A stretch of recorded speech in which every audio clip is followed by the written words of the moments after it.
Hello friends, आप लोग का स्वागत है मेरे आज के वीडियो सेशन में। तो फ्रेंड्स, आज हम लोग क्वेश्चन नंबर कितना करेंगे? क्वेश्चन नंबर 10 करेंगे, chapter 5 BK Mehta book electrostatics का। तो फ्रेंड्स, क्या बोल रहा है? देयर आर टू, क्वेश्चन पढ़ लेते हैं। There are two charges of +1 microcoulomb और +5 माइक्रोकुलाम। हमारे पास दो चार्ज है इस क्वेश्चन के द्वारा। अगर सोचे तो हमारे पास दो चार्ज दिया हुआ है।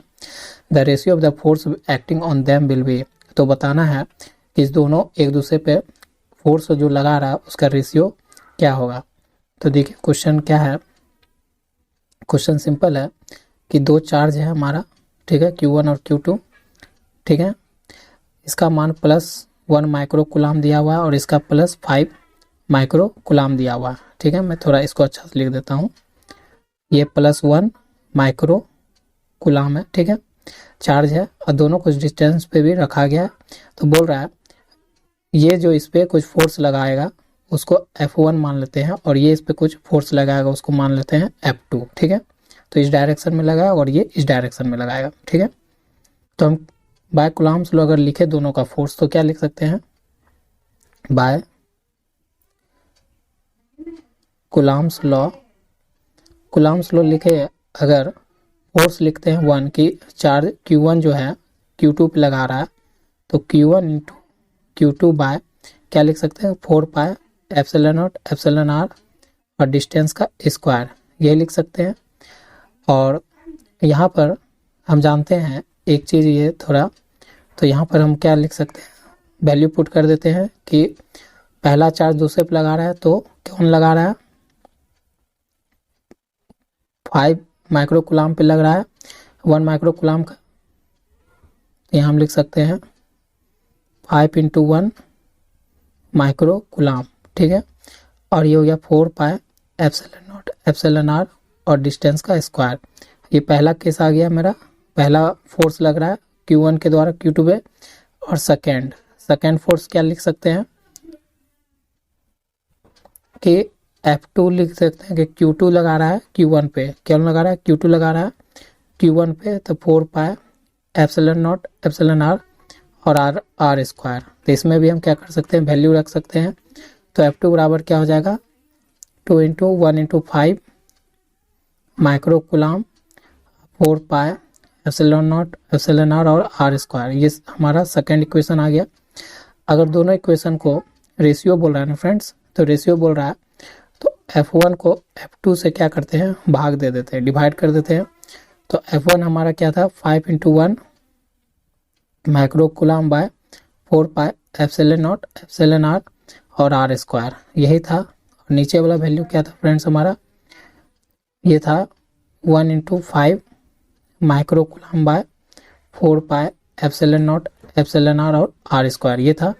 तो एक बात बताओ, ये इसको काट देगा, ये इसको काट देगा, तो क्या बचेगा? 1/1 ही तो बचेगा। तो हमारा फोर्स का जो रेशियो निकला वो क्या निकला? 1:1 का निकला, ठीक है फ्रेंड्स। तो ये आपका क्या है? 10 नंबर क्वेश्चन का सॉल्यूशन है कि दोनों चार्ज एक दूसरे पे फोर्स क्या लगा रहे हैं? बराबर लगा रहा है, ठीक है। तो चलिए नेक्स्ट क्वेश्चन पर। हेलो फ्रेंड्स, अब हम लोग क्वेश्चन नंबर कितना पर आ गए? 11 पे आ गए हैं। तो क्या बोल रहा है 11 क्वेश्चन नंबर? समझते हैं। ए soft bubbles is given A negative charge it radius. तो बोल रहा है कि एक सॉफ्ट बबल है जिसपे नेगेटिव चार्ज है, तो उसका रेडियस क्या होगा? तो सिंपल फ्रेंड्स बात है कि कोई भी चार्ज नॉर्मल कंडीशन में नेचुरल रहेगा। तो ये सॉफ्ट बबल है, मान लेते हैं ये कौन है? सॉफ्ट बबल्स है, ठीक है, सॉफ्ट बबल है। उस पर क्या सप्लाई किया जा रहा है? उस पर सप्लाई कर रहे हैं हम लोग, सप्लाई कर रहे हैं क्या? Negative charge. मतलब नेगेटिव चार्ज है, इसका मतलब उस पर क्या कर रहे हैं? इलेक्ट्रॉन्स का सप्लाई कर रहे हैं। छोड़िए ये अभी छोड़ दीजिए, इसको अभी छोड़ देते हैं। इस पे क्या है? अभी इस पे अभी है नेगेटिव चार्ज है हमारा, ठीक है। इस पे अभी हमारा क्या? नेगेटिव चार्ज है, नेगेटिव चार्ज है। तो नेगेटिव चार्ज क्यों आया होगा? नेगेटिव चार्ज किस थ्रू आया होगा? क्योंकि नेगेटिव चार्ज आने का मतलब है कि इसको हम क्या किए होंगे? सप्लाई किए होंगे। क्या सप्लाई किए होंगे? सप्लाई इलेक्ट्रॉन्स इसमें क्या किए होंगे? हम लोग सप्लाई किए होंगे। इस पर इलेक्ट्रॉन्स हम अगर सप्लाई किए होंगे, इसलिए इस पर क्या हो गया? नेगेटिव चार्ज हो गया। क्योंकि देने वाला क्या होता है? पॉजिटिव चार्ज हो जाता है। इस पर सप्लाई कर रहे हैं, तो सप्लाई कर रहे हैं तो इसमें क्या हो रहा है, नेगेटिव चार्ज हम लोग क्या कर रहे हैं, सप्लाई कर रहे हैं। तो सप्लाई करेंगे तो फ्रेंड्स, तो इस पर हम नेगेटिव चार्ज बहुत सारा सप्लाई कर रहे हैं, तो जो इसका पहले सरफेस है, चार्ज सप्लाई करने से क्या होगा, सरफेस थोड़ा सा यहाँ से कुछ इसमें दे रहे हैं तो क्या होगा, बढ़ेगा ना, कुछ चीज़ पहले है उसमें कुछ आप सप्लाई कर रहे हो, उसको भरना चाह रहे हो, तो वो क्या होगा, उसका सरफेस एरिया मतलब फैलेगा, एरिया फैलेगा, तो एरिया फैलेगा इसका मतलब क्या होगा, उसका रेडियस भी बड़ा होगा, होगा ना।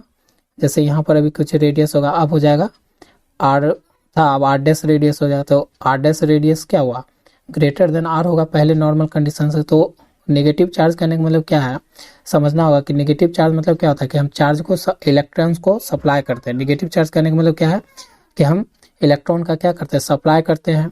तो इसलिए सॉफ्ट बबल्स पे क्या हो रहा है, इलेक्ट्रॉन का सप्लाई हो रहा है, सप्लाई हो रहा है मतलब ज़्यादा इलेक्ट्रॉन्स होगा तो सरफेस एरिया बढ़ेगा, तो इसलिए हमारा क्या हो जाएगा, आर क्या होगा, इंक्रीज करेगा। ठीक है, तो आपको फ्रेंड समझ में आया होगा क्वेश्चन क्या क्या बोलना चाह रहा था, कि हमारा तब सॉफ्ट बबल्स का रेडियस क्या होगा, इंक्रीज करेगा। ठीक है फ्रेंड्स, तो चलिए फिर से नेक्स्ट क्वेश्चन में। हेलो फ्रेंड्स, अब हम लोग क्वेश्चन नंबर कितना पर आ गए, 12 पर आ गए। ठीक है, हम लोग सॉल्व कर रहे हैं बीके मेहता बुक का चैप्टर 5 इलेक्ट्रोस्टैटिक्स का क्वेश्चन नंबर 12। देखिए क्वेश्चन नंबर 12 क्या बोल रहा है, the ratio of force, force का क्या पूछ रहा है, रेशियो पूछ रहा है between two small spheres with constant charge. दो स्पेयर है और दोनों स्पेयर पे क्या है, चार्ज सेम है, इन एयर, एक बार एयर में, और इन्हें मीडियम ऑफ रिलेटिव परमिटिव के इज। कहने का मतलब क्या है फ्रेंड्स, क्वेश्चन बोल रहा है कि फोर्स का रेशियो निकालना है। कुछ इस तरह से आपको क्वेश्चन दे रहा है कि दो फोर्स है, मतलब दो स्पेयर है, दोनों स्पेयर पे मान लीजिए ये स्पेयर है और ये स्पेयर है, दोनों पे सेम चार्ज का मैग्नीट्यूड मतलब कांस्टेंट चार्ज है, और कुछ डिस्टेंस पे चार्ज रखा हुआ है आर पे। ठीक है, दोनों का सेम है, ये क्यू मान रहे हो, चलो ये Q1 क्यू है। ठीक है, दोनों स्पेयर का सेम है, ये स्पेयर 1 हो गया, स्पेयर 1, दोनों पे चार्ज का जो वैल्यू है वो सेम है, मतलब क्यू है। ठीक है, और दोनों स्पेयर आर डिस्टेंस पे रखा हुआ है। ठीक है, तो एक बार बोल रहा है, एक बार क्या है, यहाँ जो मीडियम ले रहे हैं हम लोग, एक बार मीडियम जो ले रहे हैं वो ले रहे हैं एयर का। ठीक है, एक बार एयर ले रहे हैं, तो केस 1 का क्या बनता है देख लेते हैं। अगर मीडियम 1 ले रहा है तो केस 1 से बनता है आपका क्या, अगर मीडियम एयर है तो फोर्स बाय कूलम्ब्स लॉ हम क्या जानते हैं, by Coulomb's law. Coulomb's law आप क्या लिख सकते हो, दोनों की फोर्स क्या लगा रहा है, अगर कोई एक दूसरे पर कोई एक लगा रहा होगा तो F इक्वल टू लिख सकते हैं क्या, Q1 into Q2 by 4 pi epsilon not, epsilon relative epsilon R और आर का स्क्वायर लिख सकते हैं। अगर फर्स्ट केस में अगर इस पे वैल्यू रखा जाए फोर्स का तो क्या आ जाएगा, Q1 इंटू क्यू, दोनों के लिए क्या है, सेम ही चार्ज ले रहे हैं, सेम चार्ज है मैग्नीट्यूड, तो Q इंटू क्यू कर सकते हैं, तो हमारा क्या हो जाएगा 4 पाए एप्सिलॉन नॉट।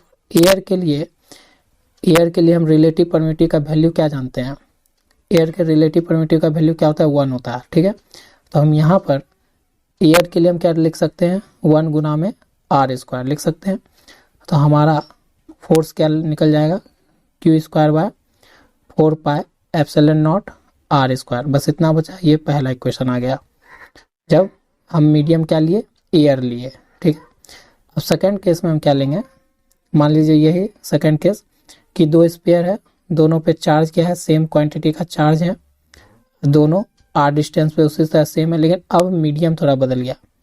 ये दोनों चार्ज जो है किस मीडियम में रखा हुआ है, ये दोनों चार्ज मीडियम, अब मीडियम का जो कोई मीडियम में है जिसका रिलेटिव परमिटिव का वैल्यू क्या है, के है, मतलब एप्सिलॉन आर का वैल्यू दिया हुआ है के।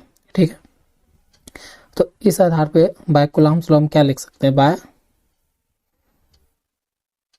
बाय कूलम्ब्स लॉ अगर आप लिखना चाहोगे फोर्स तो क्या लिख सकते हो, Q1 into Q2 by 4 pi epsilon not epsilon R और आर स्क्वायर लिख दिए।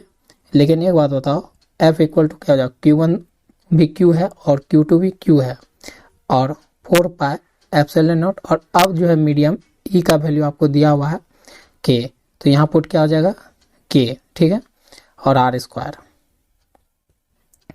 तो हमारा सेकेंड केस में जो फोर्स का फॉर्मूला बना है वो Q2 by 4 pi epsilon not के आर स्क्वायर बना। ये इक्वेशन हमारा क्या हो जाएगा 2 हो जाएगा। ठीक है, अगर हम इक्वेशन 1 को इक्वेशन 2 से डिवाइड करते हैं तो हम लोग क्या पाते हैं, तो यही पाएंगे कि F जो है क्या पाते हैं, इसको हम लिख लेते हैं थोड़ा F1 F2 कर लेते हैं 2 केस में। ठीक है, तो ज़्यादा डिफरेंस रहेगा। F1 मान लेते हैं इसको, इस केस में हम इसको F2 मान लेते हैं। ठीक है, तो F1 बाय F2 करने पे हमको क्या मिलेगा, Q2 by 4 pi epsilon naught, sorry यहाँ पर क्या था, r square by Q square by 4 pi epsilon naught into k और आर स्क्वायर, यही आएगा। तो यहाँ से देखो जो जो कट रहा है उसको काट सकते हो, तो ये से ये कट जाएगा, 4 पाई एप्सिलॉन नॉट कट जाएगा, आर स्क्वायर से आर स्क्वायर कट जाएगा, बचेगा कौन हमारा, तो ये ऊपर चला जाएगा के। तो आपको कुछ इस तरह से बच रहा है यहाँ पर, वो आपका यहाँ बचा 1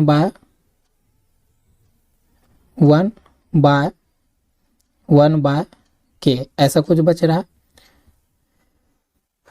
तो इसी चीज को हम लिख सकते हैं F1 बाय F2, और ये क्या है कि ये यहाँ पर चला जाएगा, एकदम मोस्ट ऊपर में उछल के चला जाएगा।